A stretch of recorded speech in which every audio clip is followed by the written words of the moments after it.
Welcome to the English Matura with JB podcast. Today, we are going to unwrap the story of Thanksgiving. Now, you've probably seen the pictures, right? A big turkey on the table, happy families all around. Maybe you've seen a parade on TV. It looks like a really simple, joyful celebration. But the real story behind this famous American holiday, well, it's way more complex and honestly, surprising than you might think. So the story that most of us know it's a beautiful one. It's all about two very different groups of people who come together in peace. In this popular version, you have these English settlers, they're called the Pilgrims, and they come to America. After a really, really tough first winter, they were helped by the native Wampanoag people. The Wampanoag taught them how to grow food and just how to live in this new place. And to celebrate their success, they all shared a big, peaceful meal together. And that's a nice story. It really is. But is it the whole story? Was that first meal really this perfect moment of friendship? And how in the world did that one meal turn into one of America's biggest holidays? Okay, let's dive into this and find out. To really get what happened, we need to look closely at the two main groups who were at that feast back in 1621. And as you're about to see, they were in very, very different situations. Okay, first up, we have the Pilgrims. These were English settlers who landed in America in 1620. And to put it mildly, they were not ready for the harsh winter. They were running out of food, and in their desperation, they actually stole corn that Native Americans had stored for themselves. It was a brutal time. By the spring of 1621, about half of the original group had died from disease and starvation. Their survival was, well, it was anything but certain. The other group was the Wampanoag Nation. Now, these people had lived in this part of America for thousands of years. Their leader, a chief named Massasoit, decided that making an agreement, an alliance with these new English settlers was probably a good move politically. A Wampanoag man named Squanto was absolutely crucial here because he could speak English. He's the one who taught the struggling Pilgrims how to plant corn, where to fish, basically how to survive. Now, this is where it gets really interesting.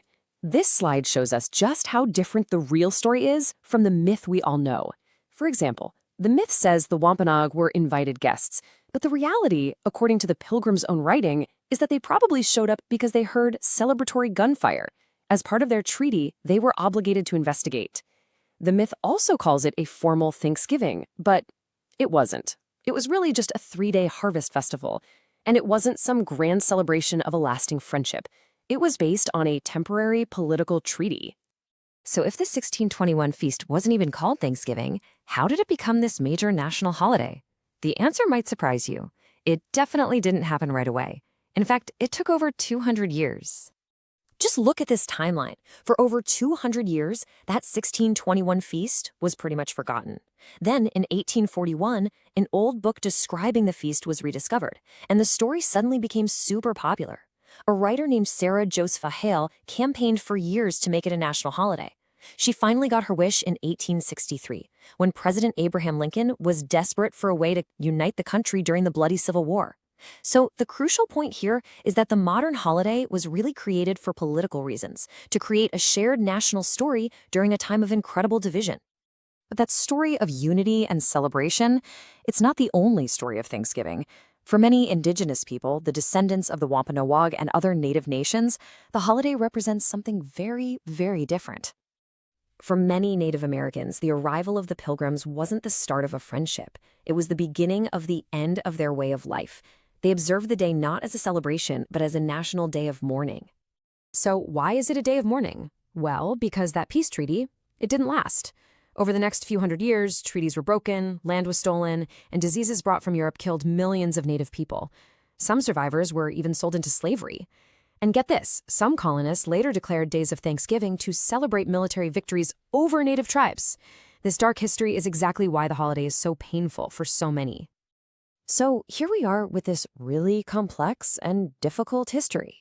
But what does Thanksgiving look like for most Americans today? Well, the holiday has evolved yet again. This slide kind of shows us the playbook for the modern holiday.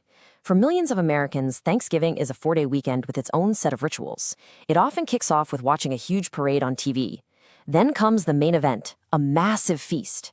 After everyone's eaten way too much, a lot of people watch big American football games.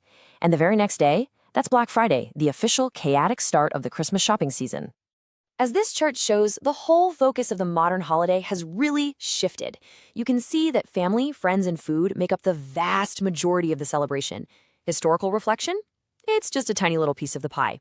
The old story of pilgrims and Native Americans has become more of a background decoration. And today, there are even new concerns about the holiday, like its environmental impact from travel and the huge amount of food that gets wasted.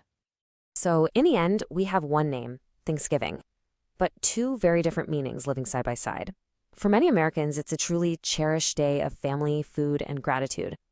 For many Native Americans, it's a solemn day to remember a long history of loss, displacement, and survival. And this brings us to a final, really difficult question. How should a society remember a history that is celebrated by some and mourned by others? The story of Thanksgiving isn't just about the past. It's about how we choose to remember and tell our histories today. It's definitely something to think about. Thank you for joining this explainer.